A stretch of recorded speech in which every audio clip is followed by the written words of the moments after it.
Before diving into the first set of questions for the teach-in, I want to first acknowledge we are all people whose histories, families, and futures are bound up in the affairs of all of the Global South, all of us in this room.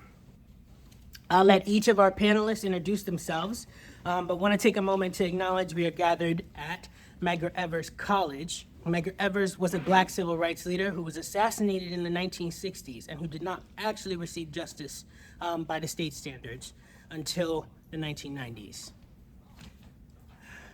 We can start with your name, your area of work, and one place, any place that lives in you, and connect it to why we're here today. So I'll use myself as an example. My name is Yuan. I'm the co-coordinator of the Black Alliance for Peace NYC and J chapter. An area of work that holds deep interest to me are the necropolitics of the Mediterranean. I'm particularly knowledgeable of the voyage from countries on the continent towards Europe and the violence associated with the journey across the Mediterranean, which brings forward a sort of revolving critique I maintain for necropolitics, or the politics of who has a death that is deemed more valuable.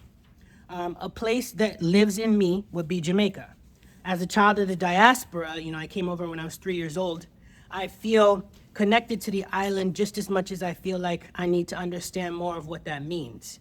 My grandfather came over here alone and made money working at a gas station. He sent for my grandmother, my dad, and my uncle.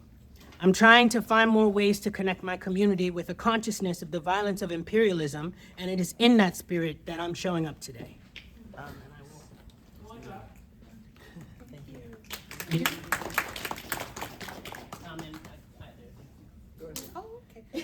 So hello everyone, my name is Sandy Placido, and I am a Dominican from the Bronx. I'm also a professor, a historian. I teach at Rutgers Newark, so if any of you have contacts in Newark, I teach history there. I teach Caribbean history, I teach US history, I teach Latinx history. And I write specifically about Puerto Rico and the Dominican Republic are the two places I most write about, but just through teaching, I've gained a larger understanding of the Caribbean as a whole. So the place therefore that I'm very connected to is the island of Haiti, the entire island. I think if you had asked me some years ago, maybe I would have just said the DR, but no, for me, in my growing understanding as a researcher and as an organizer, absolutely the island as a whole, the thing that I've come across, is the extremely intertwined history of repression, but also resistance on both sides of the island. So this is why increasingly I think of it as an island as a whole.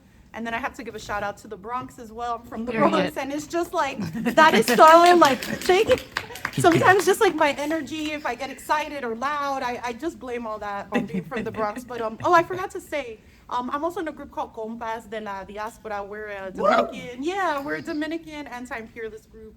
Mostly in the city, but we actually have a couple of members in Atlanta as well. So that is me. Thank you. I'm so happy to be here. Thank you so much. Thank you so much. Yeah. We appreciate it. Either of y'all can go first. Too high next to that. Okay. My name is Horace Campbell, and I live in Syracuse, New York.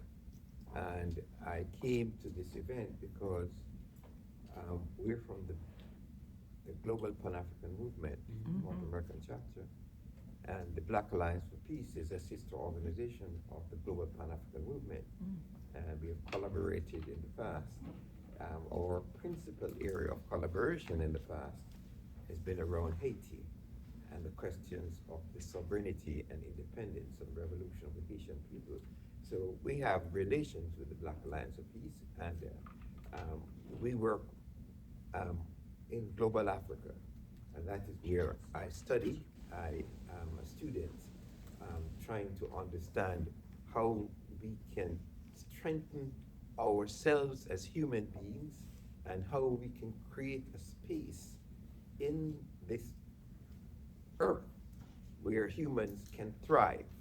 And so the challenge for me in the past 80 years is how to be able to understand societies and human beings. And that journey has forced me to learn and to be open to learning. and to retreat from the European ideation system and the ideas that Europe has imposed on human beings in all parts of the world. And so the challenges we face today in terms of the recklessness of the empire forces us to do work collaboratively. And my being on this platform today is not a statement against no kings. I just want to make that clear. We support any effort to oppose dictatorship and authoritarianism. It is my view, however, that in spaces such as this one and in spaces where we're dealing in the heart of the community that has to change the society, we must put our energies, because there will be enough great people speaking at no kings. So I believe that this is as important as that event, and we support both events. So my presence here speaks to why we believe the question of the survival of the Cuban Revolution and the ideas of how to transform society for the 21st century is what brings me here.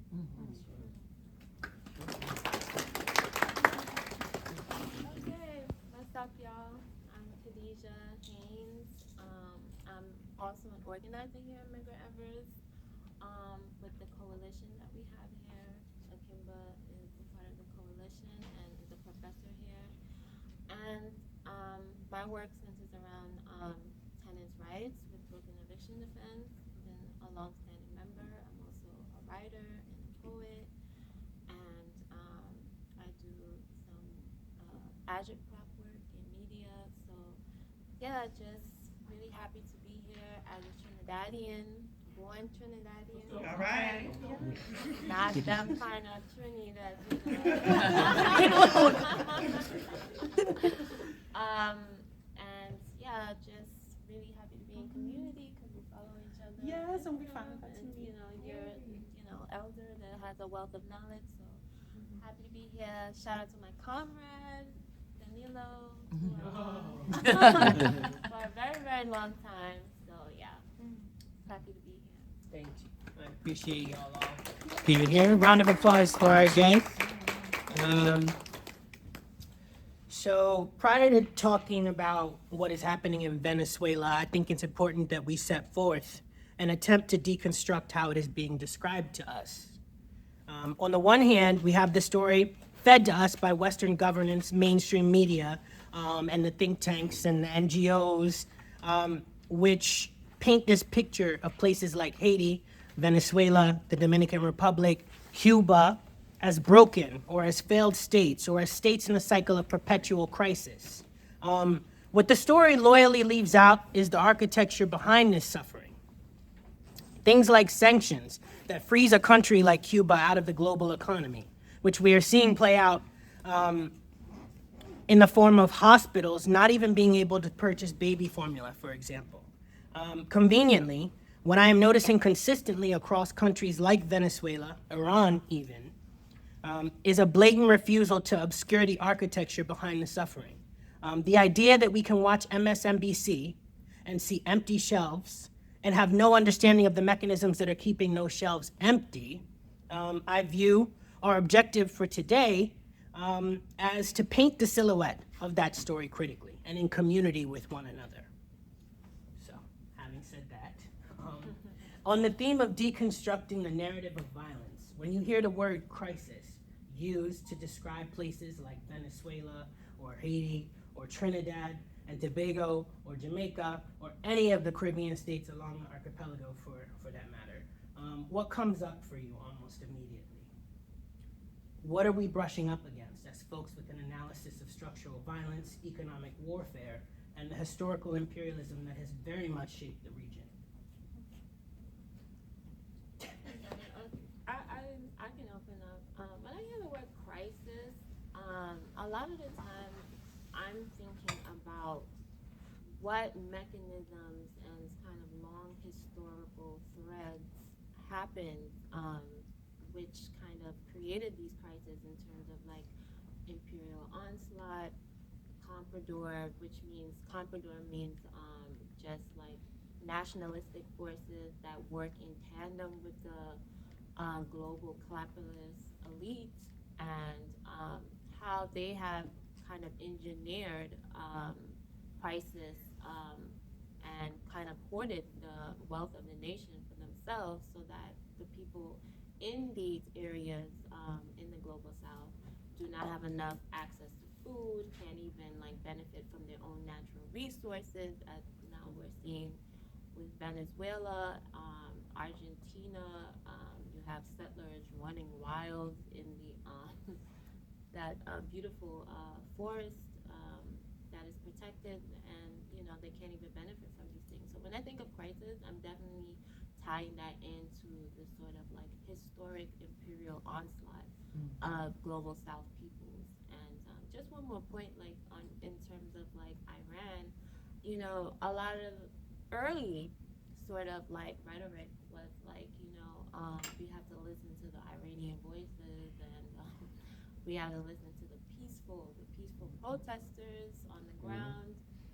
And a lot of this is just like really propagandistic sort of mechanism to kind of shore up the imperial narrative that the regime in Iran is repressing the women of their community and all of this nonsense. Meanwhile, in the West, you can't even get a fucking abortion, and you can't fucking have gender affirming care. But anyway, you know what I'm saying? So I think whenever I hear these things, I'm tying it back to the sort of imperialist genocidal onslaught that has happened historically to global South people.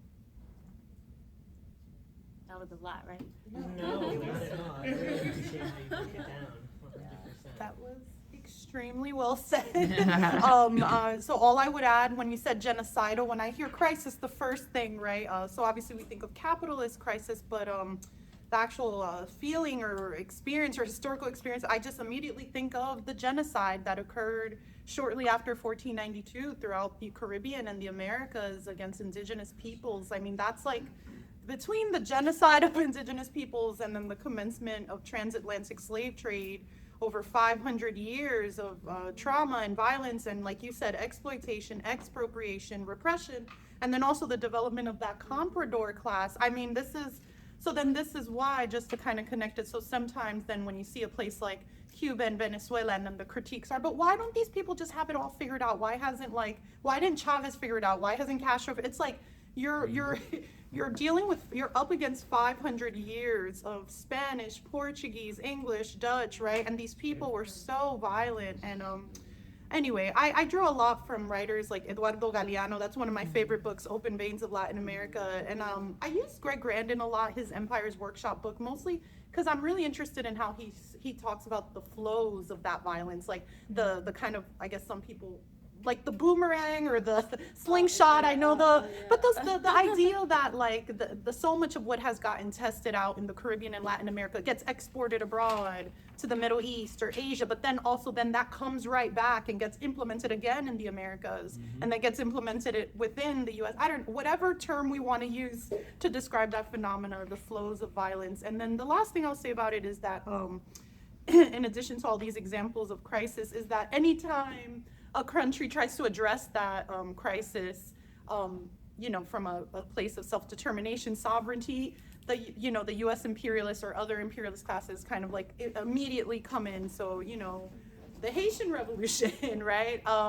The Dominican Revolution of 1965, Guatemala, Arbenz, Allende in Chile, Grenada.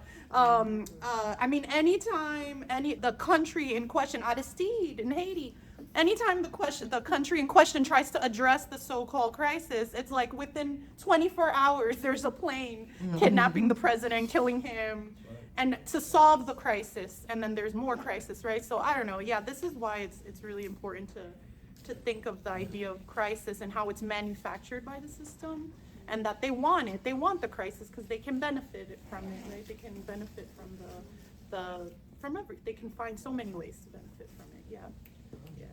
And I think what I held on to throughout is what I've been over the last 3 weeks, even in preparation for this, the theme that keeps coming up for me is economic warfare, and how economic warfare is a domestic policy as it is a policy for folks abroad, and we see it in how our communities are pushed out. Now, I do believe I have a question specifically on that, so I'm not going to go too far into it. But if you wanted to answer, I think I couldn't add. Well said. I just only add one thing, that we do not take our reference point, so it's a crisis for who. So that's all I would ask. It's a crisis for who. So.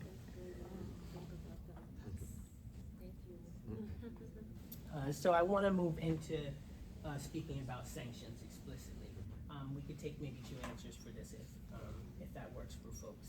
Sanctions are one of the most misunderstood tools of imperial power because in many ways they are designed to look peaceful. Oftentimes sanctions are not given due attention as a violent tool of imperialism because they don't have the same harmful imagery associated with dropping bombs on people. Economic sanctions are often described as a peaceful alternative to military force. What does it look like on the ground when a country cannot access its own money, import medicine, sell its own oil even? How does that change how we define violence? Or how does it change how we define warfare? What is warfare? And who's fighting warfare? This is very straightforward. The use of what's called sanctions is a manifestation of a certain kind of recklessness.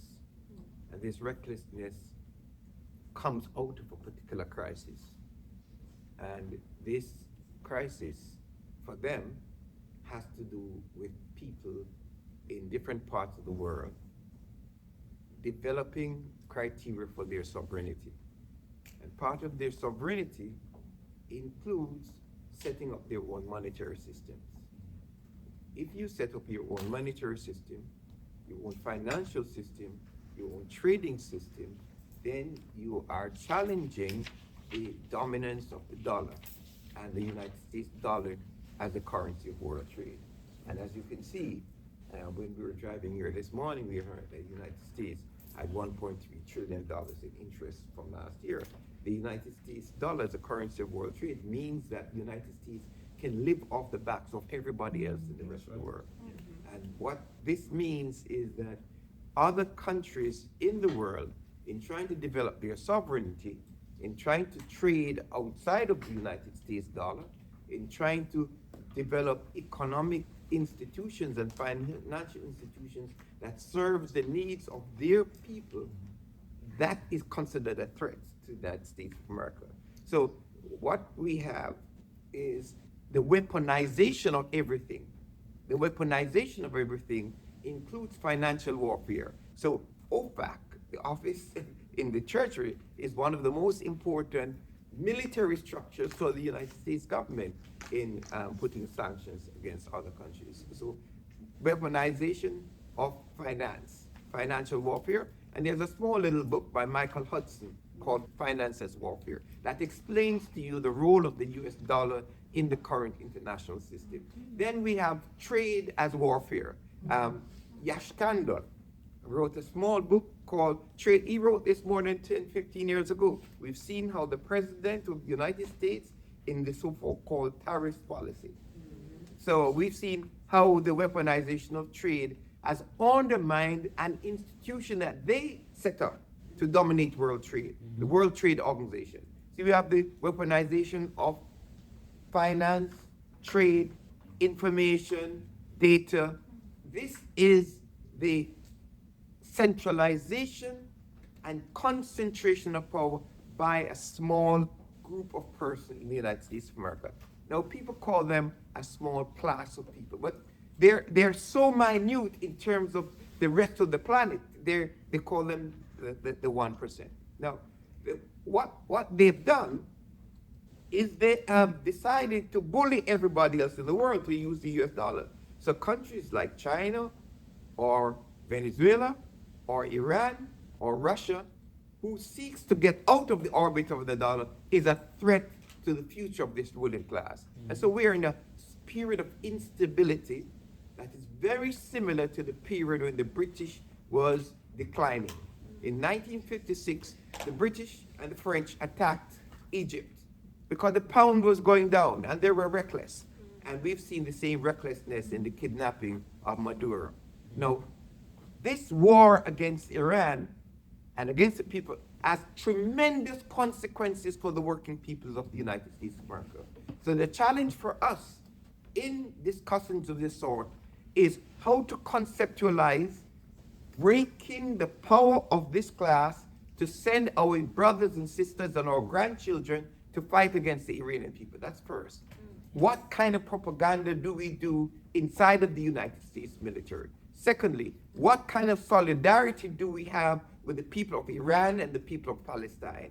And thirdly, how do we generate the kind of international mobilization that's linked to our own mobilization against ICE and against the repressive mechanism? So sanctions might sound like a word that is not menacing, but is part of an arsenal of the weaponization of everything. Yeah, and on the point of Maduro, I think it serves as a concrete example. The freezing of a country's assets, for example, which looks like the kidnapping of the head of state of another country. Then within that same framework, a refusal of letting the state that you took the person from provide funding for legal counsel on the same case you waged. I mean, that's clear as day. You know, they're, yeah, I'll leave it.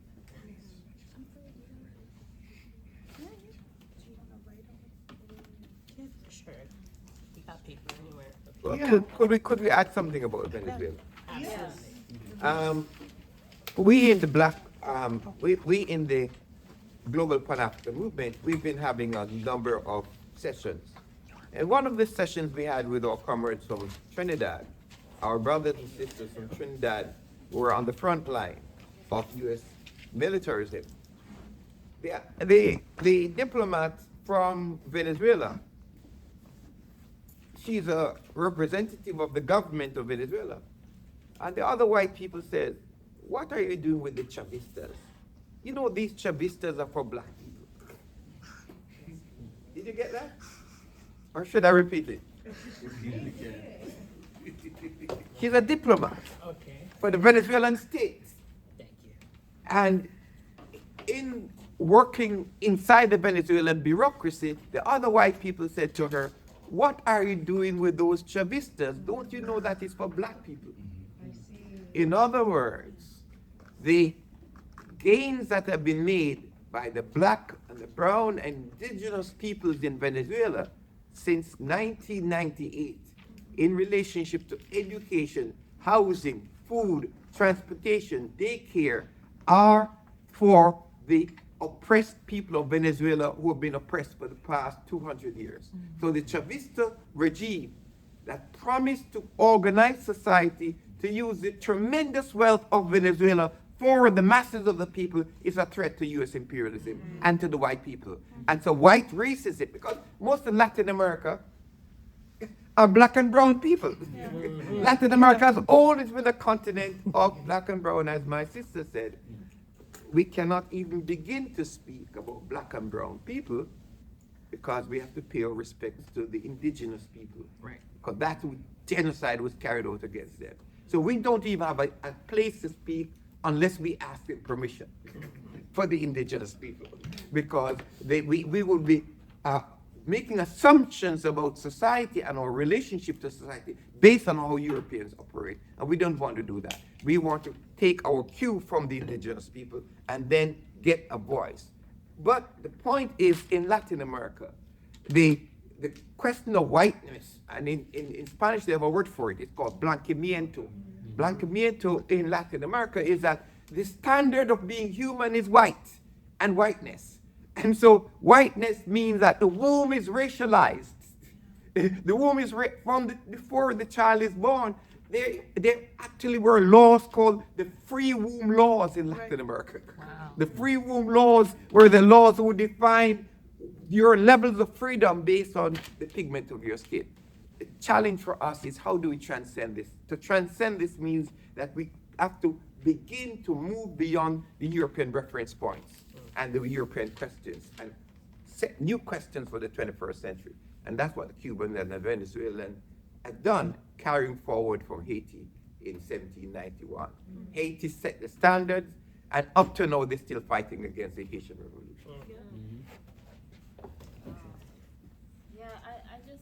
build off of that point because I mean it's so eloquent. Just gave me a lot of things to think about. And when we think about like the global South, there's this. I think when we also need to talk about like emergent sort of theories that have been developed within the last 21st, 20th century that speaks to unequal exchange in the global South. Unequal exchange meaning things like value change, making sure that the people of the third world remain at the lower sort of production realms, only producing toys and washing machines and the toasters instead of these like chips that everyone needs now, like the way China was able to move up the value chain and surpass the U.S. And I think like amazing like Marxist like what do you call him, an economist, agrarian Emmanuel, like, Arrigo Manuel. yeah, agrarian. Arrigi. Emmanuel, Greek philosopher, Unequal Exchange. I really highly recommend it because it's so important to kind of understand the way that they ensure that we remain in a colonial mode of production, meaning that we remain dependent on the West and that we do not have an opportunity to benefit from our own resources and to really uplift and build an actual economy in the global South, as in the case of Haiti, as in the case of, even though Venezuela was really doing well, it still was kind of trapped in this sort of like exporting of raw materials, which is another thing that they try to keep us trapped in, just exporting raw materials to the West, where we don't get a chance to really develop ourselves in the fullest of our potentiality. So I think this is really important. There's another person named Torkil Lausen. He's I think what do you call them people? Danes. I was about to say Denmark. Danes. Shout out to the Danes. His story is interesting, where he was actually in prison for 10 years for providing armed assistance for the PLFP, and he's banned forever from the U.S. Tiers. I think you must tell you what PLF is. Oh, Popular Liberation Front for Palestine, and which is providing a lot of work, and so he got banned for doing that work from the U.S. And I just think like kind of understanding the economic element, because a lot of times you hear people say like, oh, all Marxists want to do is talk about the economic and the cultural, ontological, doesn't matter and things like this. And it's just like, if you do not have your market and your economy together, you are not going any fucking where, and they are going to own you forever. So everything is the economic element. I'm very sorry to say, culture and everything is so important.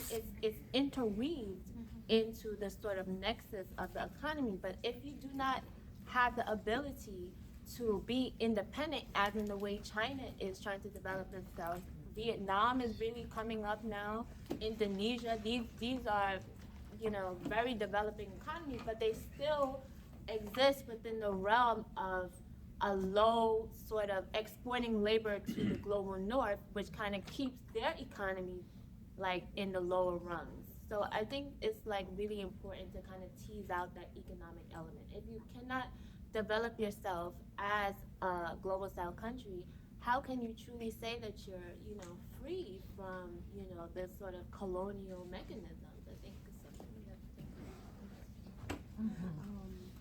about. This is an amazing panel. I had no idea and I knew it was going to be amazing, but this is just, every time people speak, I was like, what do I add? I had a list here. I wrote monocrop, debt, free trade, education, and skills. Okay, so I was just kind of like, for me, I was thinking a lot about with the thing with the sanctions, because from the historical perspective, I always think of the early 20th century, the occupation of Haiti and DR happened simultaneously, but so many of those early 20th century occupations was under that so-called policy of dollar diplomacy, right? And so the same thing back then, before it used to be like, I always teach my students, it started off with the big stick policy. Think Roosevelt, Spanish-American War, like going in with military force, but then it sort of transitions with Taft, like one of the random presidents that I only know because I have to teach it, but like Taft, it's like, oh, it's dollar diplomacy, so it's like soft power, right? So we're gonna do the financial like manipulation, but the thing is that always happens, as we know, that so-called soft power or economic sanction, whatever route, that military threat is always dangling over, and they will use it immediately. Like, so think of the occupation of Haiti and DR. It was because of debt. Because these countries were in debt after, again, hundreds of years of colonialism. They become free throughout the 1800s, but then you're racked in corruption and debt. So by the early 20th century, you owe all this money to European and U.S. creditors, and now the U.S. Marines are occupying your customs houses to like basically take all the money from trade, which you brought up. So that question of debt, you could think of Puerto Rico. That is like a recent thing, and then the monocrop. You made me think of that with the oil in Venezuela, like. That because part of it is like you can have all these resources, but when the system forces you into the monocrop, whether it's like sugar or oil, you're still very weak. And then I just wanted to give a shout out to free trade agreements and neoliberalism, and it's not just like NAFTA, but DR CAFTA, and then all these other kind of like the so-called like structural adjustment and World Bank. We know a lot of this, but it's good to just name it. And then the last thing about education and skill, the other irony too, Khadijah, you made me think of with our global South peoples, like how are we going to get free? It's like, and then, the educational systems like of our countries, like, DR has a horrible educational system, and it's like, Haiti is in this kind of state where, so then how do you even develop when the young people of your countries, like at least for DR, I could speak to, teen pregnancy rates, because abortion's completely illegal in DR. So you just have all these 13, 14, 15-year-old girls who are pregnant. They got to drop out of school, and some of them get pregnant because of the sex tourism or whatever. So it's, and then the skill thing, I just also want to say, because I always think so much about the Caribbean, like you're saying, like we need to be free. And I always find that we have all the survival strategies. What Caribbean person doesn't know how to build a house, build a well, grow all their food? Like literally we have all the survival skills, and yet we're in this kind of state of dependency, and like we got to migrate, and it's just like how when we are, and then in the diaspora, we're those people too. Who's the person putting the roof? Who's the person, it's like, it's crazy, this question of skill and like survival. And so many of our people in the diaspora, the African diaspora, are the ones with the literal skills, and yet it's we have nothing to show for it, which just completely extracted from us that labor. It's like horrible. So 100%. I think what a common thread that I'm noticing here is around the concept of shared struggle. I think we live in a society right now where I don't know every issue about every single country in the Caribbean, but I do understand and recognize a shared struggle against U.S. imperialism, and I can speak to that confidently. But what I will say is when I engage, like for instance, when the United States government kidnapped Maduro in January, and I was like, what the fuck was that? Like that was my reaction. Like we're not gonna pretend that's normal. Like, I mean, Venezuela got gusanos, and I ain't know Venezuela had gusanos. And I'm saying that because like I didn't know they follow me. So, oh, you support Maduro? Oh, you like communism? You're a communist? I was like, whoa. Yes, but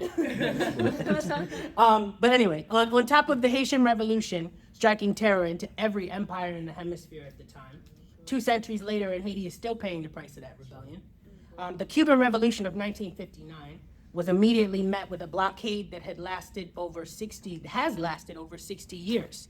The Bolivarian Revolution in Venezuela was met with the full force of the imperialist state's attempt at controlling the people of the nation. I've noticed a particular trend of what follows people in this hemisphere asserting their right to govern themselves, as we've sort of stated. See, I'm too in my feelings. The response from imperial powers remains the same. The 3 revolutions I mentioned, and you were naming them off, and I'm like, hold on, can I write that down? You were like, Grenada. I was like, okay, wait, I gotta go and look further. But from the revolutions I mentioned, but also what you brought into this space, all have faced immediate punishment from the powers of the West after asserting sovereignty.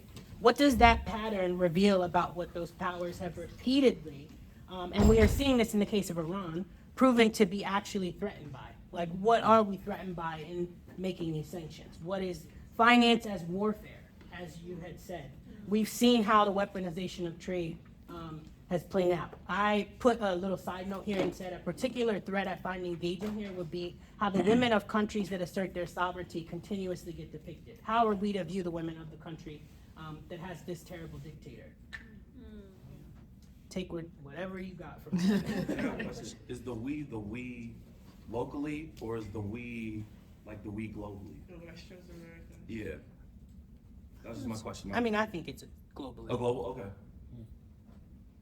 No. No, I'm with it. But before we get to your question, Of course. I would like to put something on the table that we don't usually put on the table in gatherings like these. We do not raise the question of colonialism. We seem to have forgotten that there are over 20 colonies in this hemisphere. And these colonies do a lot of things. You can name them. And name them in relationship to their role in finance, capital, and sanctions. Cayman Islands, Virgin Islands,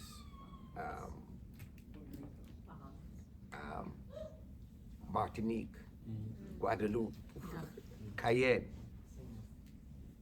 So we have more than 20 colonies, Puerto Rico. But we in the left, we do not talk about ending colonialism anymore.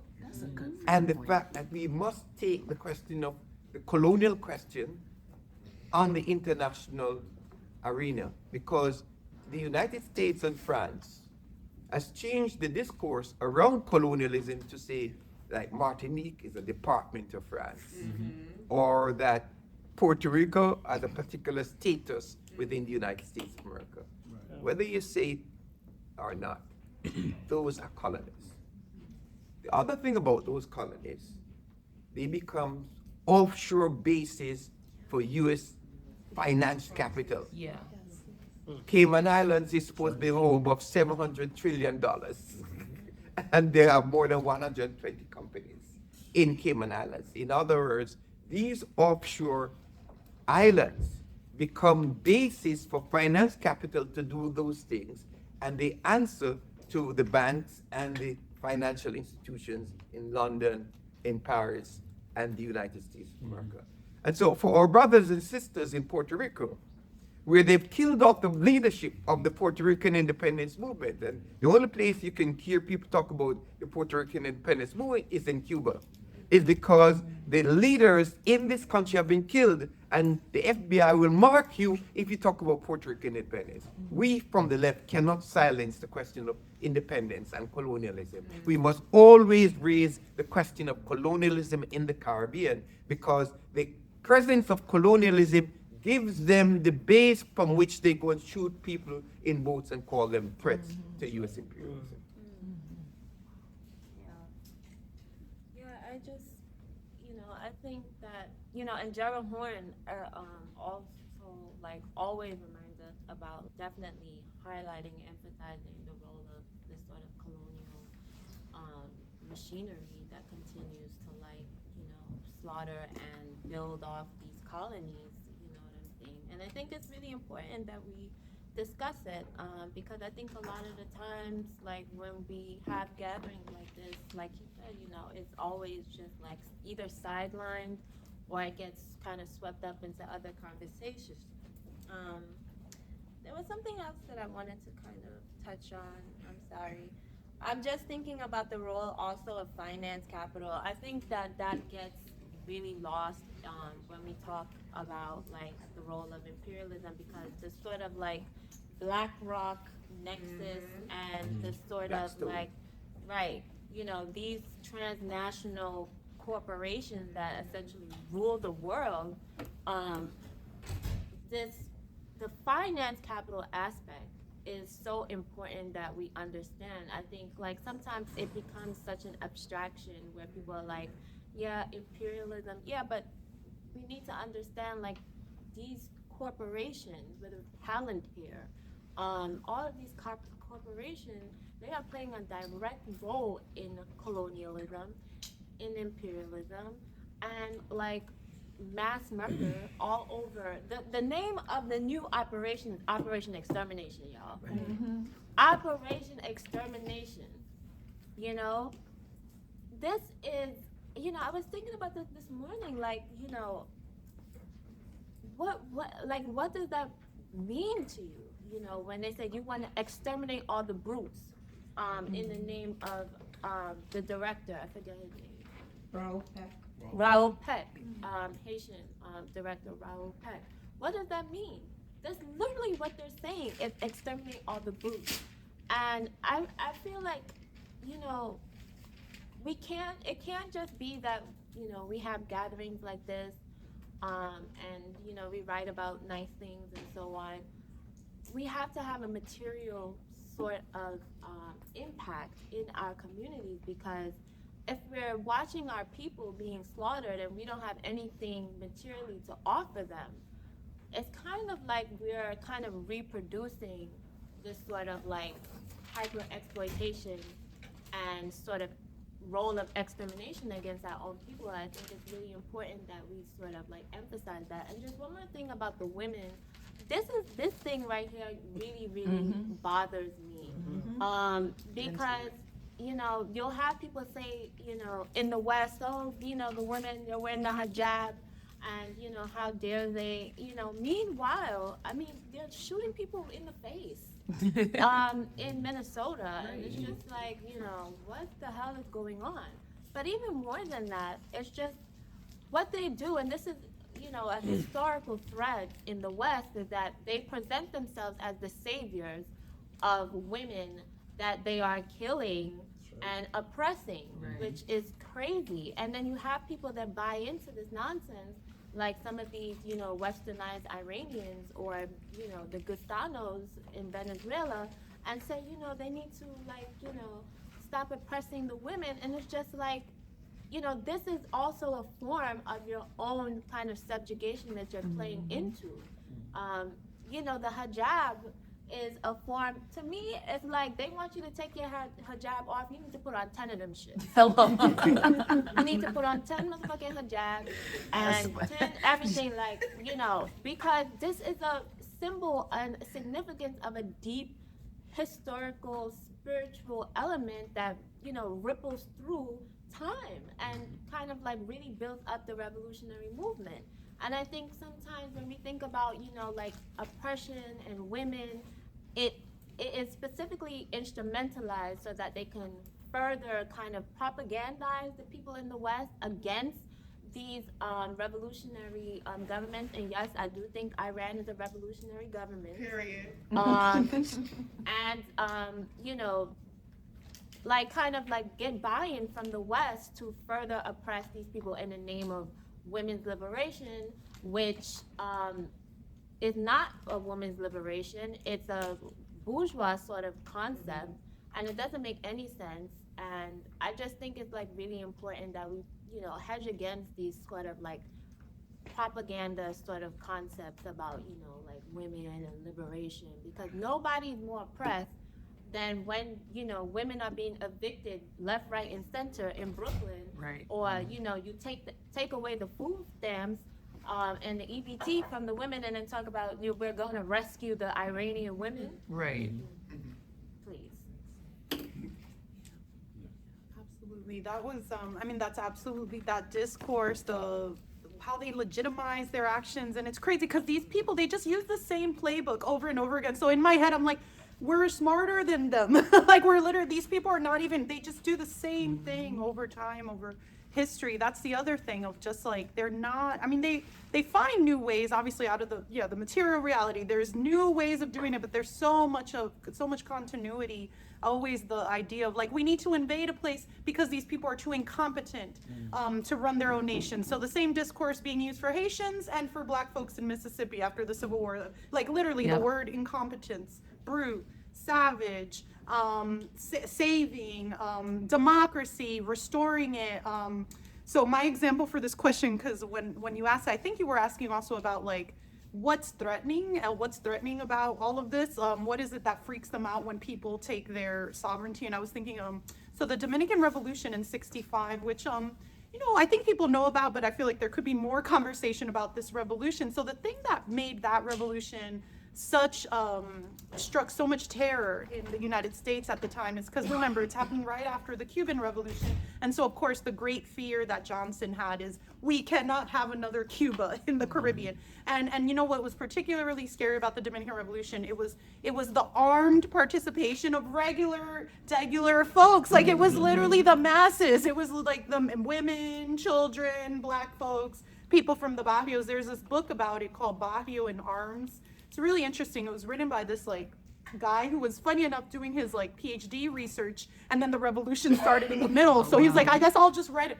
So he like is in the middle of the revolution writing about it. And yeah, I mean, it was the barrios, right? And so I think specifically what scares the US imperialist class is when the masses and like are in on it, and it's not just the whatever the cadre leader, but it's like the mom with the rollers in her hair, and they have a gun in their hand. So many of the, if any of you are into it, I can recommend books, but there's so much of the photography of the Dominican Revolution, yeah, like you just see women walking down the street with like rifles and guns, and like it was just mass participation that struck so much fear that something like could be so popular specifically. So I think that's something also that scares them. 100%. Yeah.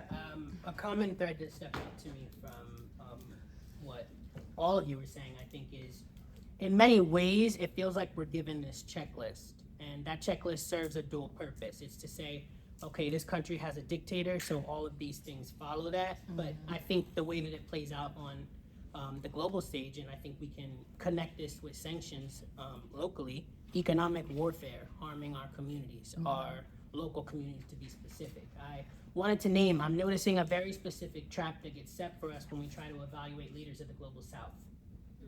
We are sort of given that checklist I had mentioned through the media that we consume, whether that be Instagram infographics, or even televised news that paints the picture of what an acceptable leader looks like. Toussaint Louverture, I'm learning French, I'll be there in 2 weeks, was called a savage, Fidel a dictator, Chavez a clown, Mojtaba Khamenei impotent and now gay. Yeah, where did that come from?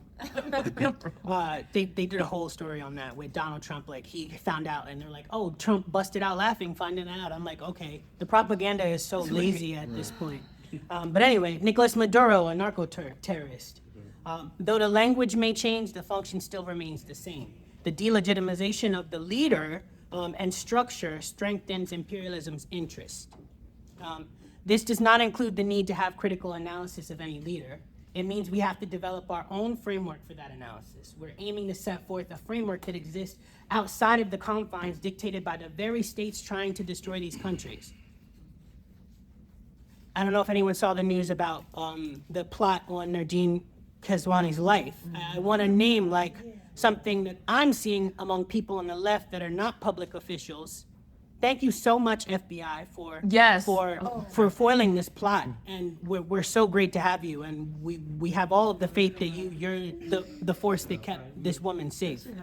It just feels very uncritical and very distant, which is why I had mentioned it in this context.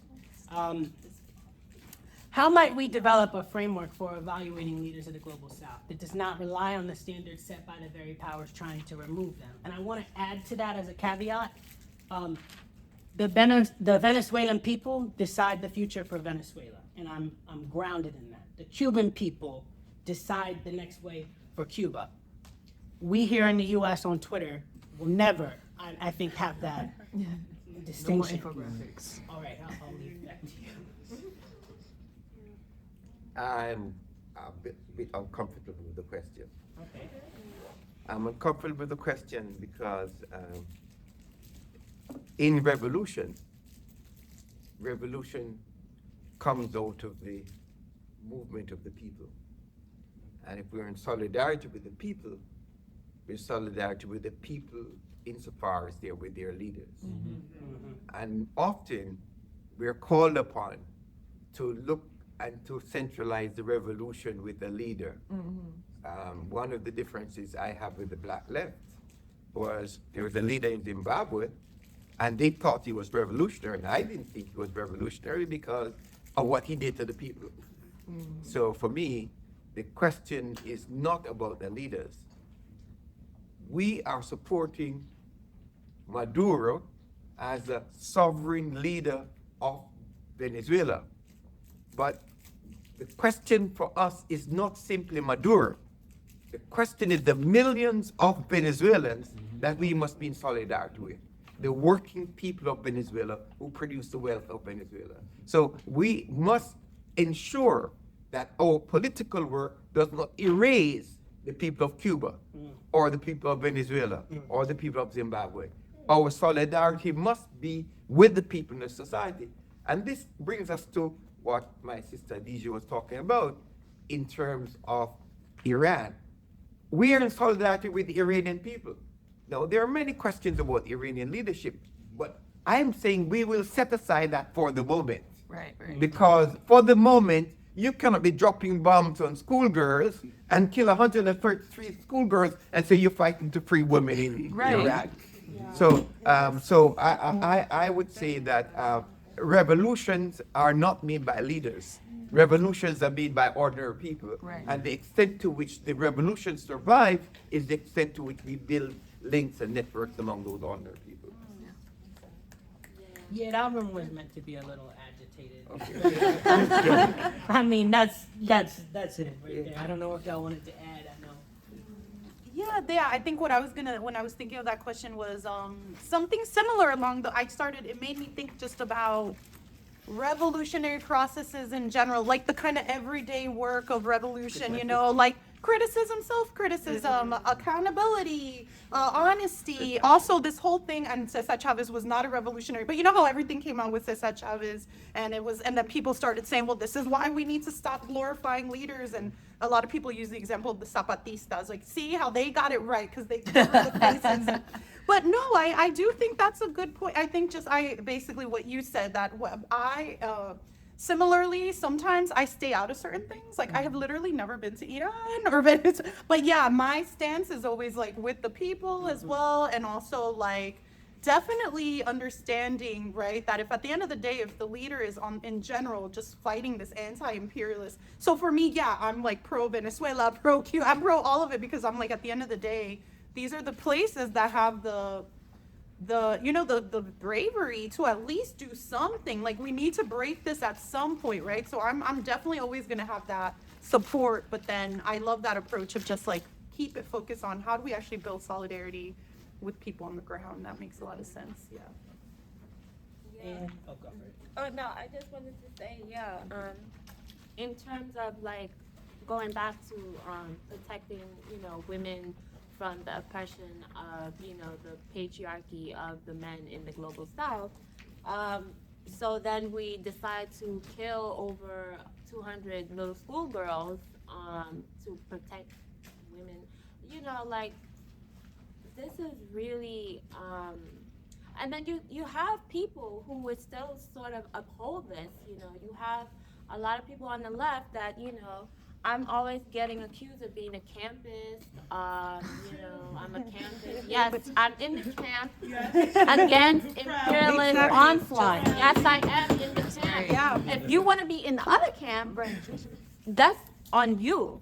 But I'm in the camp against imperialism. That's right. And I really just think these narratives are just crazy. And I just, in the name of nuance, I actually have a piece coming out. Hopefully it'll be out soon with the Anti-Imperialist Scholars Collective. But this idea of, nuance, we have to be nuanced, and we have to really, understand the complexities. Of course, you have to understand the internal contradictions of any society, whether it be Venezuela, whether it be, Haiti, whether it be Iran, whatever. There are going to be internal contradictions. I don't know what world there isn't internal contradiction. That's present in everything if we go back to Hegel, if we go back to Engels or whatever. At the same time, the point is the principal contradiction it's imperialism. And I know that people say things like, well, that's just kind of dismissive or something. No, we're not dismissing any other element that is a sort of aspect of the principal contradiction or a sort of antagonism that is that emerges because of the principal contradiction. We're saying in order for us to deal with oppression against women, against trans people, against gay people, we need to actually address imperialism because that is contingent upon us actually being alive to address all of these other things. Need a minute. For the sake of time, I'm gonna skip one of these questions and sort of move along. We sort of made the connective threads between Venezuela and the Caribbean and a broader movement alongside the global South. So wanted to move into imperialism explicitly. I think imperialism does a very good job. We mentioned some of this earlier, so I think it'll go. Imperialism does a very good job of making itself look like the only option. The IMF, the World Bank, the OAS, the UN even, the UN. I just watched a documentary on Cuba and Venezuela and the fact that UN peacekeepers surrounded Lumumba's house and took him, and it's because the UN came in as this peacekeeping force that they were still able to achieve US objectives completely. Oh my God. But anyway, these institutions have always been presented as neutral, with no acknowledgement that many of these instructions were built many of these institutions were built with a specific purpose, and they serve specific interests. What is often invisibilized, as I say, I have another friend named Khadija, she lives in London. She's a British Marxist-Leninist. She loves to talk about the invisibilization of specific groups of people, and as somebody that's engaged in what's going on in the Mediterranean with folks moving towards Europe or choosing the sea, it's a group of folks that are completely invisibilized and the violence they face in the region. But anyway, I'm gonna come back here and say what's often invisibilized is that many countries in the global South have been building alternatives. Alba, CELAC, Petro-Carib. Any attempt to build a hemisphere that does not have Washington at its center, we are told should be opposed. CELAC, ALBA, and other regional bodies were built as tangible, cooperative alternatives to US-dominated institutions. What would it mean to actively support these institutions from the diaspora? We as folks here within the US, what does showing up with tangible support look like? Because we've acknowledged that the US controls the way that a country makes money and the way that a country pays that money off. But what about those countries that are establishing a financial system? I'm sort of thinking about BRICS. Granted, I've been following it along the margins, but BRICS is sort of an economic power that is in opposition to US interests that sort of comes forward for me. Yeah, yes. Well, there's a lot there. I would suspend judgment on BRICS Okay. for the time being. I was an enthusiast for BRICS, and if you follow my writing, 10 years ago, I would be writing about BRICS. But once they admitted the United Arab Emirates, who's committing genocide in the Sudan, I would say, well, what kind of BRICS are you when you bring in the United Arab Emirates? So BRICS is an important organization, and I don't know the future of the United Arab Emirates because their future is in doubt now. Because it's a country that only 9% of the people in that country have any basic citizen rights. Now, you're asking about CELAC and ALBA and these organizations. I would like us to say that probably everybody in this room doesn't know these organizations. And part of our responsibility in our political organization is that we must provide information for our people. We must provide information. What is CELAC? Why is CELAC important? How did it come about? What is Petro-Carib? Why the United States trying to kill it? Now, at this particular moment of US imperialism, the non-white population in the United States of America is a particular target of US imperialism. And in spaces like these, it's important for us as non-white people to ensure that we're not divided. I just want to spend a moment on an historic event this week that took place. On Wednesday, the 25th of March, 2026, the United Nations declared that slavery constituted the gravest crime in human history.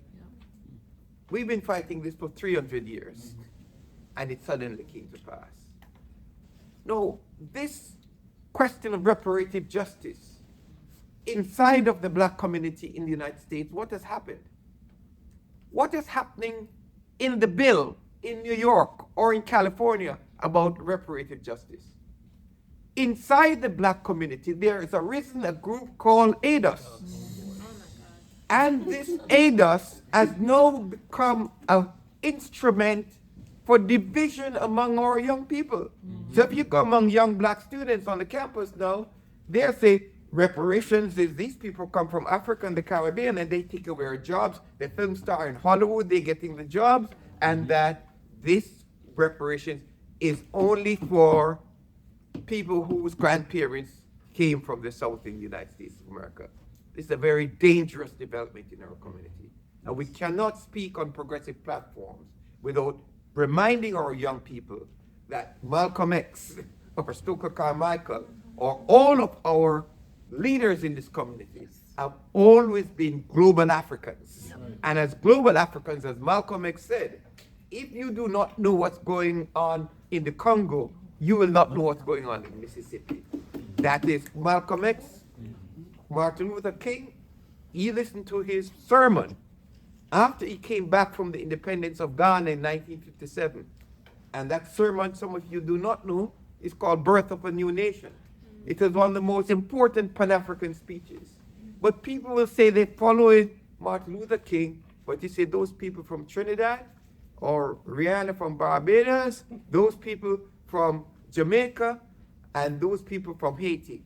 And the imperialists are particularly venomous against the people from Haiti. So anti-Haitianism and anti-blackness is very strong in the black community. And we have to speak out against it, and every time we get an opportunity.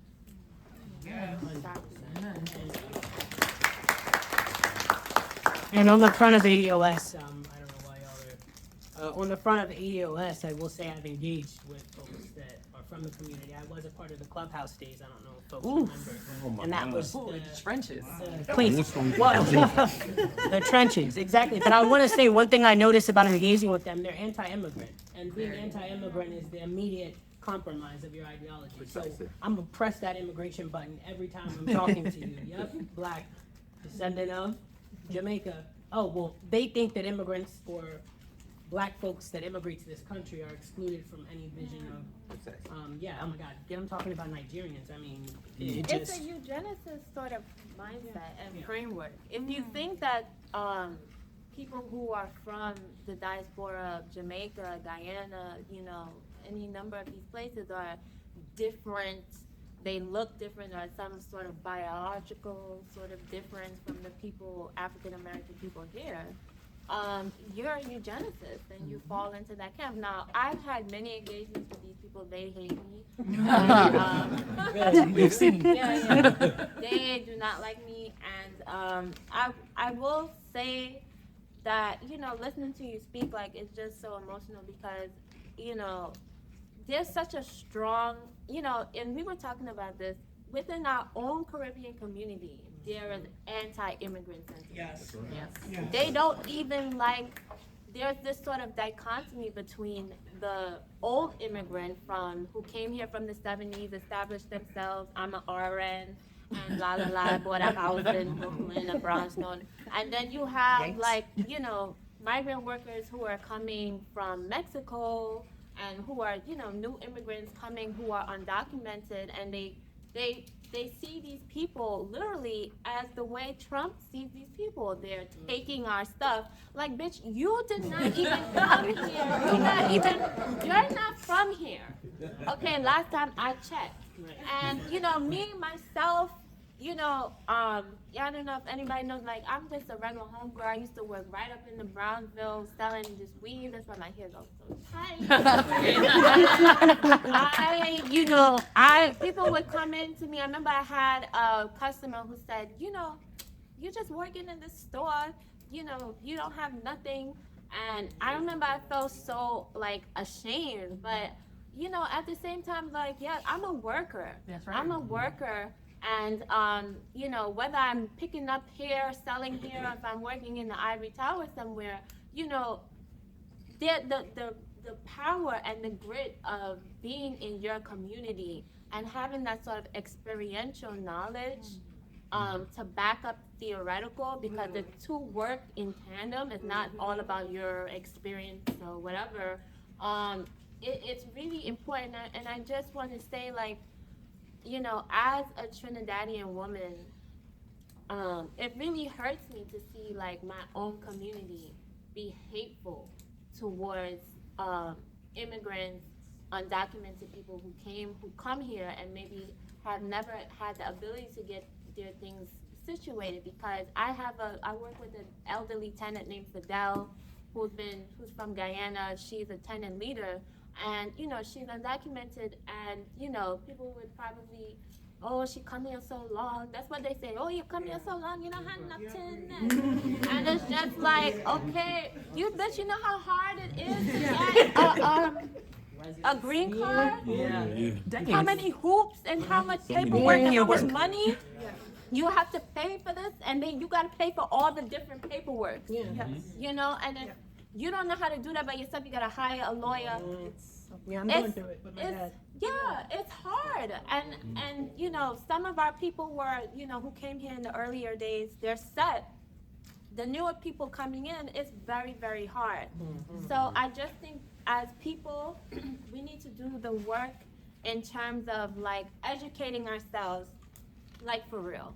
Like, educating, making sure that we, you know, understand the theoretical developments, and engross ourselves in study amongst each other. Because if we do not understand the sort of, like, historical sort of root of these things, we're gonna be really lost. And then that's how you get people with this ADOS mindset. That's how you get people with this very eclectic Marxism. That's how you get people that end up in these very strange sort of realms. And it's because they haven't grounded themselves in the understanding. And you know, I think, like, I remember the Palestinian reporter, I forget his name, who said that, you know, it's not all about, you know, you standing in solidarity with Palestinians. You know, the people in the West, he said, you know, we're not looking for your sympathy. You know, if you're standing with the Palestinians, stand with them for real. They just burned a baby with cigarettes.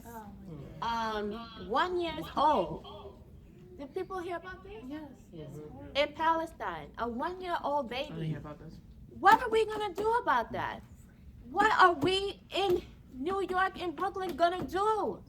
We have to do something. And you know, it's not this vague join an organization. I think we need to educate our people on what organization is. If you're gonna join an organization, you have to be in it for the long haul, because there's gonna be all kinds of fucking problems, there's gonna be all kinds of internal contradictions, and you have to be able to stand in that organization despite that. And if you're not ready for organizational work and for it to be hard, then you don't need to be in any sort of struggle, because you don't really understand the sort of root and sort of marrow and of the struggle. Struggle is staying through the long haul. I'm in a collective right now, and me and this lady, we got all kinds of problems. Like, you know, she's a hardcore feminist. I'm like, no. And it's just like really intense division. But you know, and this is where the dialectical sort of understanding comes in, because if you do not understand contradiction, and if you do not understand the sort of, like, multiplicity of it and things turning into their opposite, then you're not going to understand struggle. Exactly, yeah. You're not going to understand struggle. And I really think in the West in particular, we have a hard time because we think dialectics is some metaphysical thing. It's not a metaphysical thing. It is the very crux of Pan-Africanists, Marxism. And we need to understand that. So I'm just saying here to y'all as a mother of a 20-year-old and, you know, who had a hard time with all my organizations. I had to leave one of them and all of that. But I'm in my organization, Brooklyn Eviction Defense. I've been in that organization for 5 years. I ain't going nowhere. And we have a lot of problems in that bitch, but I'm staying in that organization. To imagine y'all had that, to add to that, I wanted to come back to two things specifically that were of interest. So I think the anti-immigrant sentiment, because, I mean, family gatherings, if you want to get political and you got rum and you got everything else, I mean, I'll go. I tell myself, okay, I'm going to keep my thoughts to myself. I'm not going to do the whole thing. And then I hear one thing, I'm like, all right, I'm coming to the table. But I want to name, like, what I have noticed when I interrogate this anti-immigrant sentiment I'm seeing among Caribbeans that are here in the U.S. that have attained citizenship. It is by virtue of having worked hard for that citizenship that you feel like everyone that doesn't have that needs to go through that same struggle. My personal politics are not predicated on somebody needing to suffer through whatever I've been through in order to enjoy or have any sort of ease of life.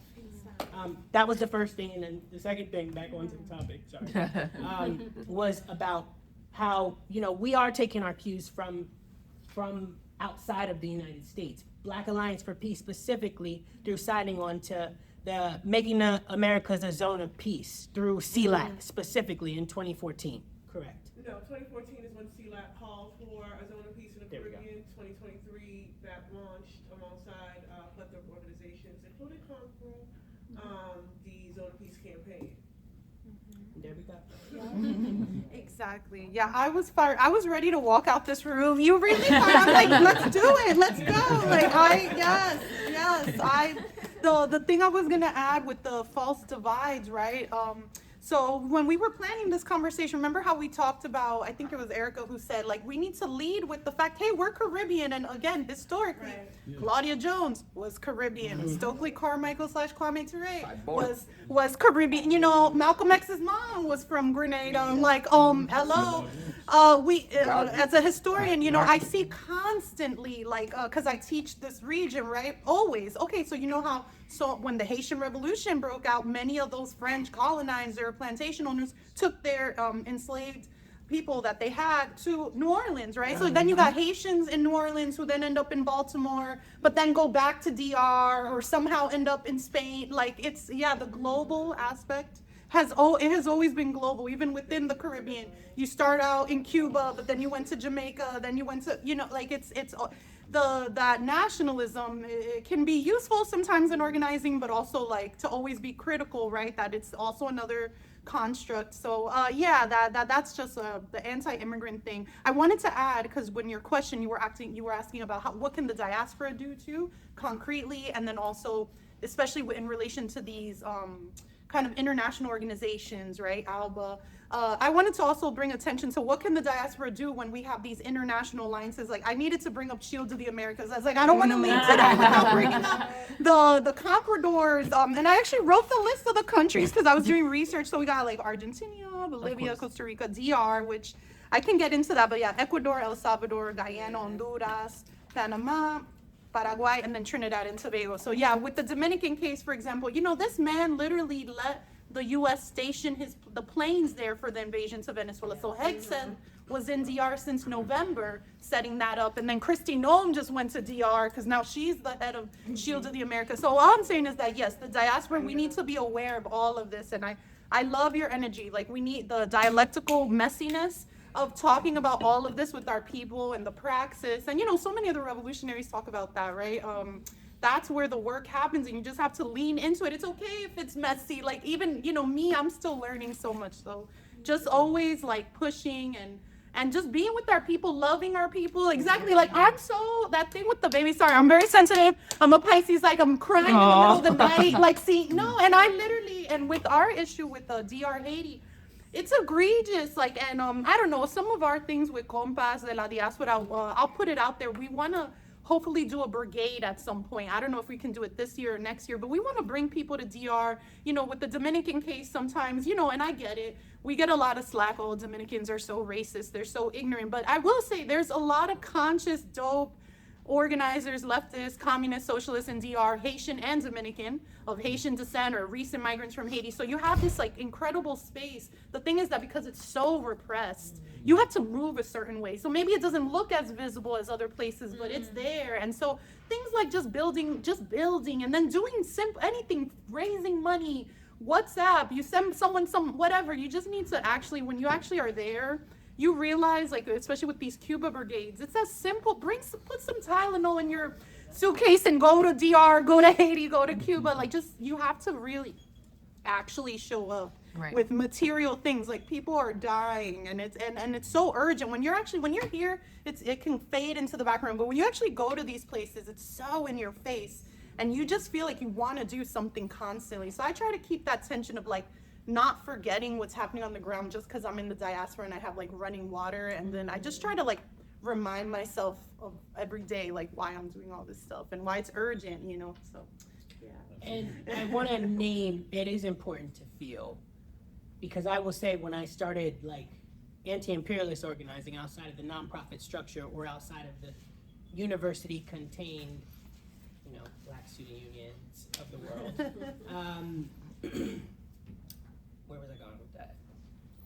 Oh, I think I started to feel like I couldn't feel in these spaces. I had to focus on like the work and what we were doing in the work, and I wasn't able to say, well, what is the effect of this on me?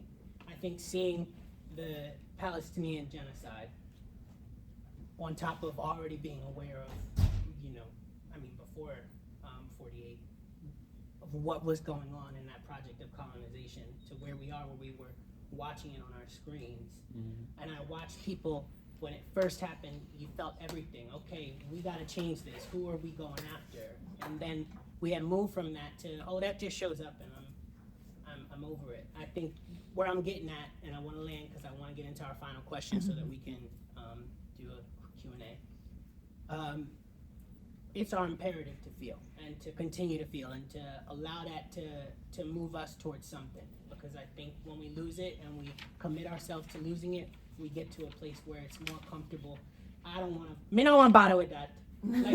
I mean, that plays in my head all the time when I talk to people about something. I'm like, oh, you see what happened? Like I send the boats being bombed, and I send that. And I'm like, you know, this is happening in the Caribbean. Oh, I'm here. I'm working here. That don't involve me pitting them. So you know, like that's the script I get. Having said that, I do want to go into the last question, which I think is important and timely. I wrote something else here, but as this conversation developed, I think what's more pressing is Cuba. Because Venezuela and the abduction of Maduro at the beginning of the year, I think in many ways was the United States sending a threat to the hemisphere that like we run shit and we can come in here and mess up anything that you have going on. And with Cuba specifically, and we're seeing this in the context of Iran because to my understanding, the US is getting its ass beat left and right in the region. And I can imagine, just as somebody aware of the world and never disconnected, that when the US loses extremely badly to a point that our government can no longer lie to us and our government can no longer influence the market, they're gonna come back this way. And they're gonna try to do something big and production style in Cuba. So having said that, or being grounded in that at least, and feel free to agitate Professor Campbell. But being there, what is our imperative here as members of the Caribbean diaspora for what we see in clear view is pending? We know what's coming. What is our imperative? What are we called to do as folks in this room that are aware of, you know, the full, not the full, but the scope of U.S. violence in the region as well as anywhere? Well, the question of Cuba,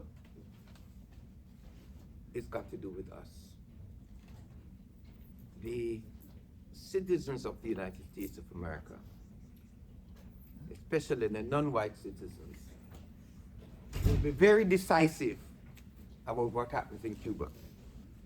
Because thus far, the United States has been afraid of entering Cuba because of black people in the United States of America. I don't know how many of you are old enough to remember when Fidel Castro came to Harlem in 1995. How many of you saw the pictures? Okay. 3. Okay. I saw the pictures. You saw the pictures. You saw the pictures of people waiting in the rain 4, 5, 6 hours. That is how Fidel Castro is and was loved in the black community. The Cuban Revolution, when they refused to give Fidel Castro accommodation downtown, he went to the Centuries Hotel. And there's a book by our sister Rosemary Neely, Who lives in Crown Heights. yeah, okay, about Fidel and Malcolm. And then our sister who joined the ancestors recently, Assata Shakur, lived and worked with the Cuban Revolution. And the United States government was willing to make a deal with Cuba on the grounds that Cuba gave up Assata Shakur. What did the Cubans say to the United States government? What did they say to them? No deal. No deal. We do not trade human beings. Now, I've been writing a lot about Cutuconavale. Some of you don't know that word, but when you leave here today, you'll know Cutuconavale. Cutuconavale, C-U-I-T-O, C-U-A-N-A-V-A-L-E. One more time. Yeah, because I thought I was going to be able to. C-U-I-T-O, C-U-A-N-A-V-A-L-E. Cutuconavale is where the Cuban and Angolan troops defeated the South African apartheid army to free Southern Africa from apartheid. And the freedom of Nelson Mandela and the independence of Namibia would not have been possible at that time without the sacrifice of thousands and thousands of Cuban people. So the question for us is, what is our debt to the Cuban Revolution? But we don't know the debt to the Cuban Revolution unless we can teach our children about what the Cubans have done. And you know, what the Cubans have done is that the Cuban Revolution is a forerunner of the socialist revolution in the Western Hemisphere. Should I repeat that? Go ahead. The Cuban Revolution is a forerunner of the socialist revolution in the Western Hemisphere. And the Cuban Revolution has lasted 67 years. Now we have about 5 or 6 more to see it last longer than the Soviet Union. And it's up to the people, progressive people of the world, whether the Cuban Revolution survives. I want to identify some of the things we learned from the Cuban Revolution, which will be important for our society here. The project of the Cuban Revolution is called Tare Vida. Tare Vida. T-A-R-E-A-V-I-D-A. Life homework or life work? That's Life right. homework, yeah. That is a project of 100 years that was launched in 2017.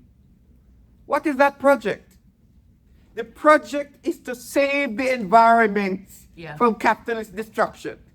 So the Cuban Revolution has assigned itself a task in this hemisphere of how we're going to reorganize society so that where we build houses, how we move people, how we relocate people from storms.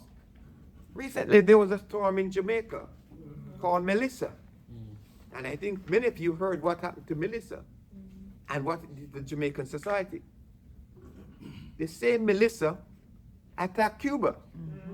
But there was not the same loss of life in Cuba because of Tare Vida. If the Cuban people and the Cuban Revolution have placed the question of the repair of the environment as the number one question for society. And if we look at all the questions the Cuban Revolution has placed, I will name 4 or 5 of them. Number 1, the environment, Care Vida, saving the planet Earth, repairing the planet Earth, healing the planet Earth. Number 2, the Cuban Revolution placed the question of health as the priority for the society.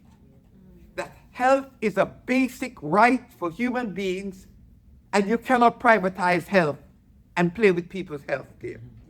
And Cuba developed the most comprehensive and systematic healthcare system in the world. That everybody recognizes that. And it is not only the physical health that Cuba is concerned about, it was also about your mental health.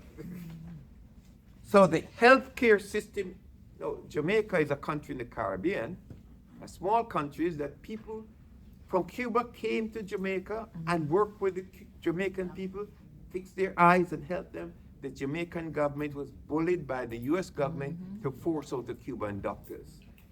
Now, if you live in Brooklyn and you have a representative in Brooklyn that say they speak for Jamaicans, you must raise this question about Jamaica and Trinidad and those countries that are cutting off relations. So there is environment, health. The third thing is education. Education is a right for all the citizens and free at every level in the society. So education, health, environment, housing, transportation, energy. And this is the big one the United States want to scare the Cubans about. You're going to cut off oil. And the Cubans have been through a lot of difficulty. We cannot minimize what the Cubans have been through. But one of the things you're seeing is the creativity of the Cuban Revolution in the midst of this crisis.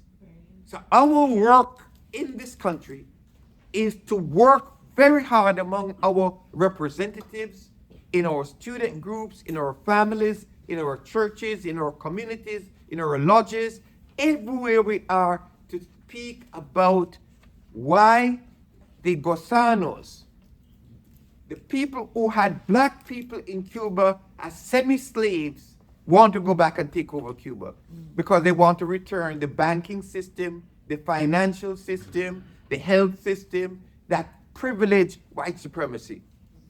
So the question of Cuba is actually the question of how do we fight against capitalism in this country. So it's a very urgent issue, and we cannot speak about it enough in our community.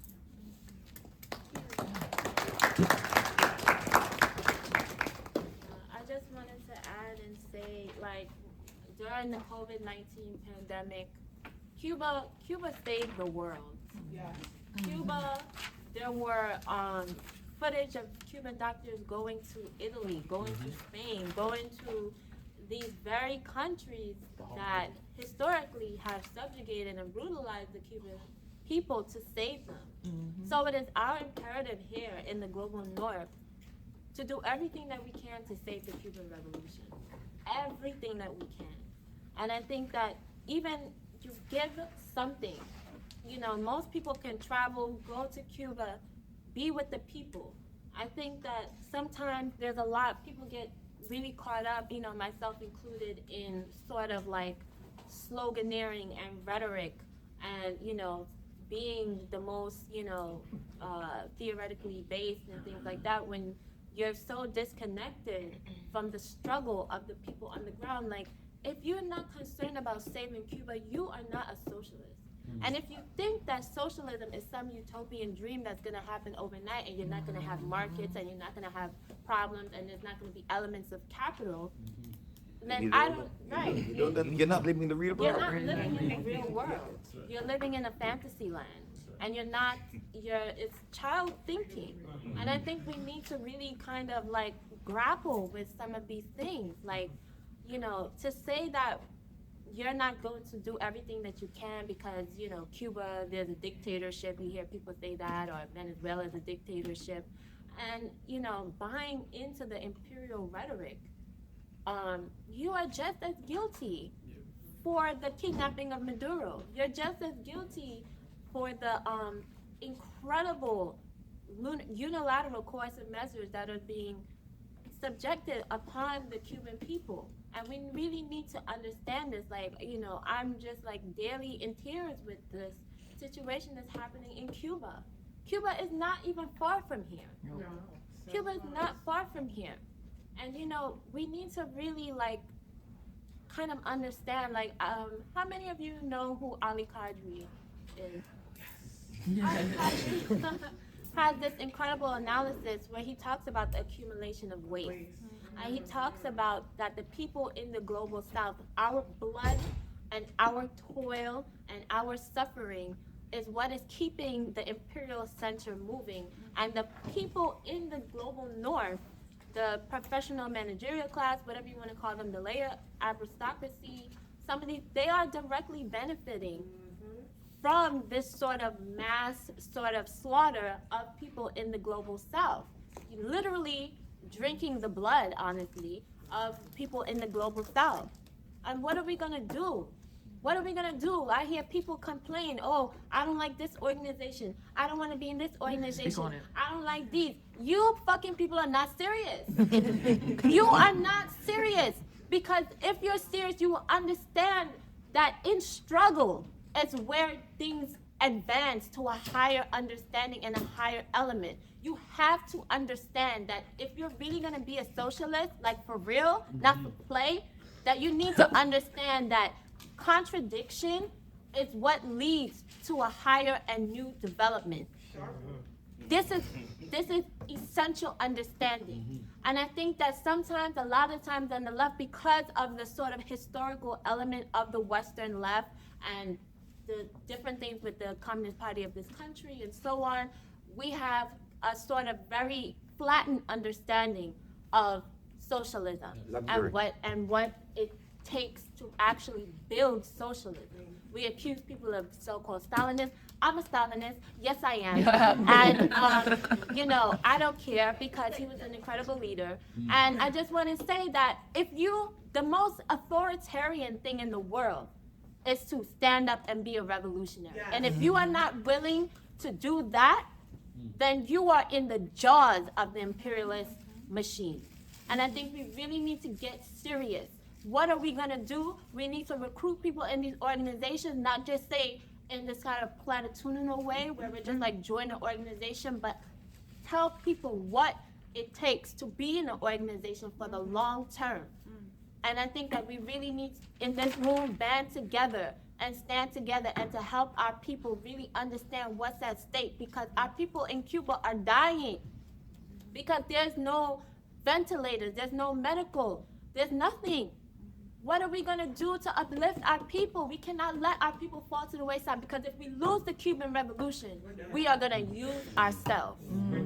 Come on. And on that point, if it's okay with folks, I'd like to extend it maybe 15 minutes to make sure that we can close out strongly. And having said that, I wanted to comment and then give you on the point of Quito Cunival. I know that was the standstill between the forces on this side and. It wasn't a standstill, it was a defeat. Yeah, 100%. I mean, like, you have to be careful of your the framing. Yeah. But I want to name like what I found interesting about that particularly, because I was watching, and I'm going to include it for folks that signed into the sign-in sheet. We have your emails, and we're going to send out a follow-up email with resources. I said I had recently watched a documentary on Cuba and Africa specifically, and they had started it with Nelson Mandela being free, and the first person Nelson Mandela thanked was Fidel Castro. Point of fascination. Second to that, it was that within the negotiation for the eventual ceasefire and the end of hostilities, Cuba was brought to the table to negotiate. And Cuba was brought to the table to negotiate because it was like, oh, we're not going anywhere without Cuba being a part of this conversation. So the fact Cuba was sitting opposite the United States and they were a sovereign state. I'm sorry, telling you. you're framing it the wrong way. Go ahead. Cuba brought everybody to the table by the military defeat. Cuba was in the driver's seat. The point of there's such a thing called misinformation. Of course. If you go into artificial intelligence and you ask artificial intelligence, what happened at Kutupuna Valley? Artificial tell you that it was the end of the Cold War. At the end of the Cold War, South Africans decided to negotiate, and they all sat at the table because it was the end of communism, the end of the Cold War. That is the narrative from the United States of America. You ask artificial intelligence, what does Horace Campbell say about Kutupuna Valley? They say Horace Campbell claims that the South Africans were defeated militarily. Because for them, white people could not be defeated by Africans. So we have to frame it. The negotiations came about as a result of the military defeat and South Africa running on foot back to Namibia, and they called a conference so that they can have the South Africans escape from Angola. Okay? And the point about it, Fidel Castro said, the history of Africa is written as that of before Kutupuna Valley and after Kutupuna Valley. And we must talk to people about Cuba in Africa, because Cuba is a force for social change and reorganization of the world. I want to say I appreciate the intervention. The repositioning. Yeah. So It definitely changes the framework, and again, I only watched one documentary. I'm still learning, teacher, student. To your point about socialism, I think what is underneath that, and what I keep coming back to as I engage with socialists in the nonprofit hierarchies, you're a socialist by like naming it. You're not a socialist by reading or by engaging in any sort of text. I think the hindrance there is that folks aren't reading about it, and they have this utopian ideology of what it is based off of second and third hand conversation, that it's not grounded in anything. I'll never say I'm a Marxist-Leninist, but I will say I'm Marxist-Leninist. Let me get there. But I will say this, I have Marxist-Leninist sympathies insofar as the people that I surround myself with are Marxist-Leninists. And I know there is a level of reading that is required for me to pump up my chest and say, I'm ML, I stand for this is what I know, and I'm gonna fight it. I personally don't feel that level of confidence, because my imperative is to sit and read and to understand what I'm saying in a way that's accessible to the people that are around me. That's just how I feel, and that's my prime sort of gripe with this idea of socialism being a utopia, or folks refusing to engage with the fact that you actually have to read. Yeah, absolutely. I love that you're talking about reading. Yeah, education, reading. I was just gonna say with Cuba, also remembering, Cuba and Puerto Rico and Brazil were like the last places to abolish slavery. So literally, Cuba was 1883, Puerto Rico was 1873, and Brazil is 1886, I believe. So, the problem is, right, also remembering literally when you say, of African descent, but like actually like really recently, these are Africans. I think Vic Mensa, for what it's worth, I know there's always critiques, but that last video he did where he talks about Cuba, he was like, it was so black. And I was like, yeah, I went to Cuba very briefly. And that was the first thing I noticed. Like, everyone in Havana was dark-skinned black person. And like, it was actually, I feel the same way when I'm in DR. I'm like, almost everyone here is a dark-skinned black person, Puerto Rico as well. Like, there's a lot of black people in Puerto Rico, even though in the diaspora but it's like in the island, so just understanding that these are also part of the global African community, I think that urgency, and I love Cubans, and they've also done so much, again, with my research, so many of the Puerto Rican, Dominican leftists had to go into exile in Cuba. Cuba's also been such an important site for exiles, communist, social, like they all planned their revolutions from Cuba. Like there was in 1947, Fidel was actually on an expedition from Cuba with a bunch of exiled Dominicans to try to overthrow Trujillo. He was like 20. I don't know if you guys know this story. So he was like 20. So he's in the Cayo Confites expedition, leaving Cuba to go to DR, and they caught him. So he like jumped off the ship. So that's like an infamous story. He like jumped off and swam back to shore or something. So, but like this man, that's what I'm saying. What does it take?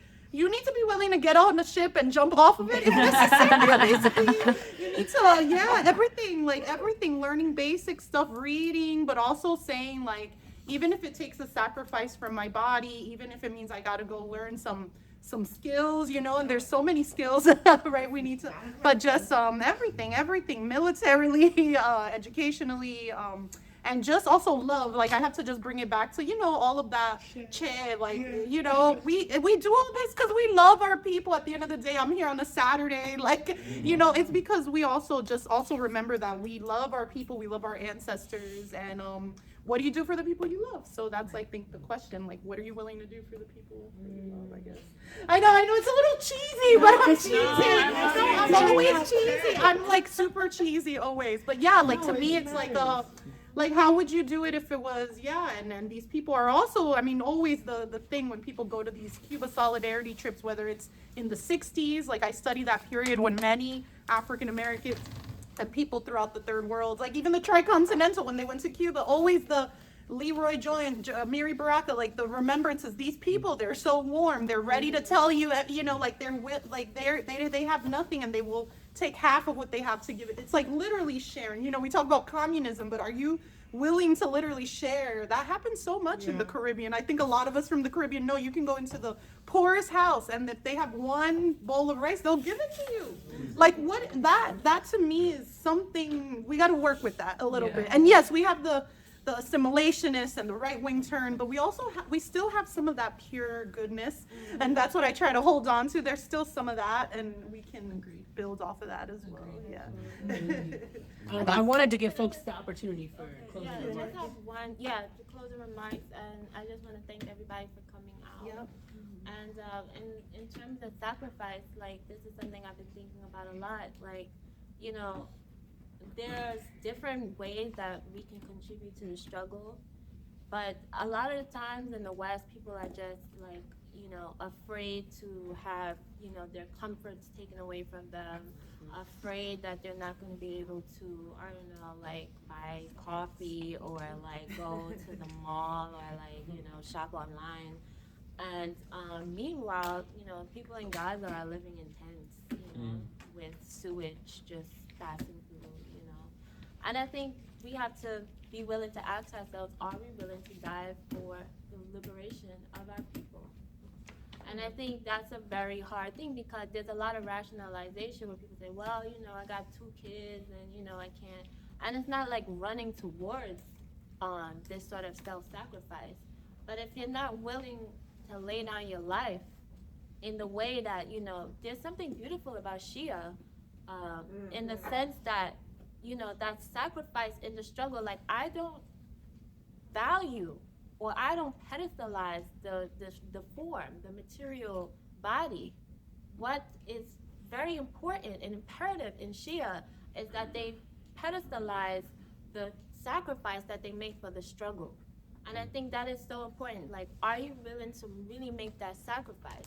Because sometimes we get so like enthralled in the fact that, you know, yeah, I want to do this and I want to protect this one and I want to protect that one. It's everything else but making that sacrifice for the struggle. And I think that, you know, not to say that we have to give our lives, but I don't know what revolution is going to happen without people that are going to die. And I think that we just need to be real and really ask ourselves, what are we willing to sacrifice so that the people in Cuba can have lights and they don't die? And I think that it's imperative that we do that. Thank you for that point.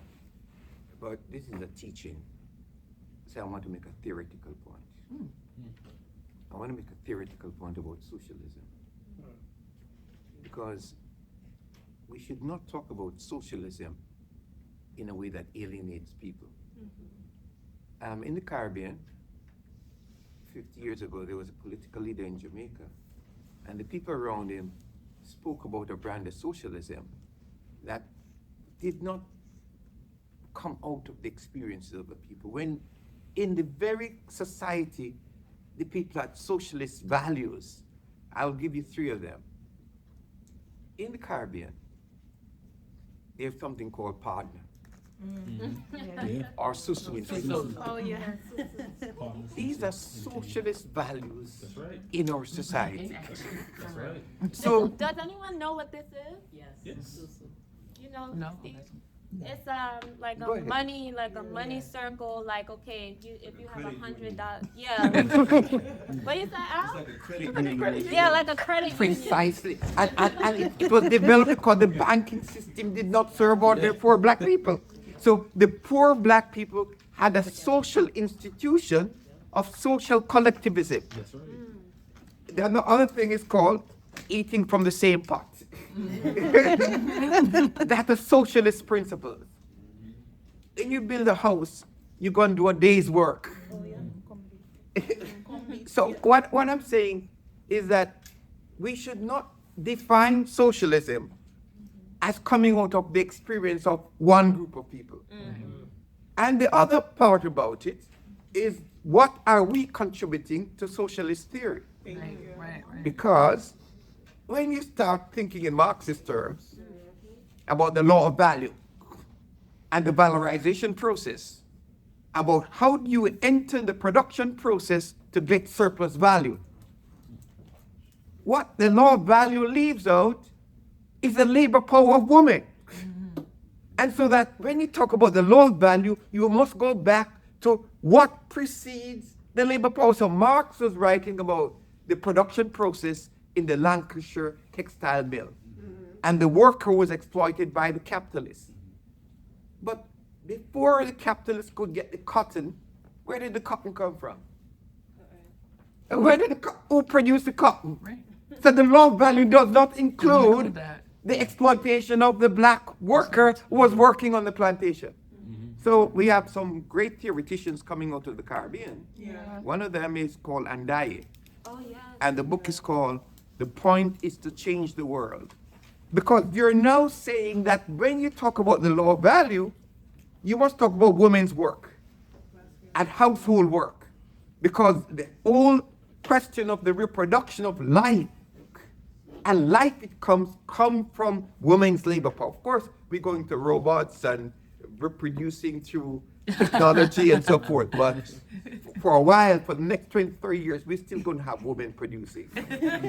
So our socialism must begin from new theories. And people like Claudia Jones and Andaye have produced a body of theory which will help us in theorizing socialism. And the Caribbean women are from red thread. And the other thing about the women is that they have not gone down the road of the crude nationalism of those in Trinidad and Guyana who want to divide the Indian and African working people. The Indian and African workers now are open to US imperialism because of the right-wing nature of the nationalist leaders among blacks and Indians. What we've seen in New York City is Zoran Mamdani says that any future in this country must be based on a multiracial alliance. A multiracial alliance that is anti-racist. A multiracial alliance that is multi-religious. That is, we recognize people of many different religious faiths. And I think that those of us who are teaching, we must begin to draw from that body of knowledge, Andaye, Walter Rodney, Claudia Jones, and those who are contributing to our understanding of socialist theory. Yes.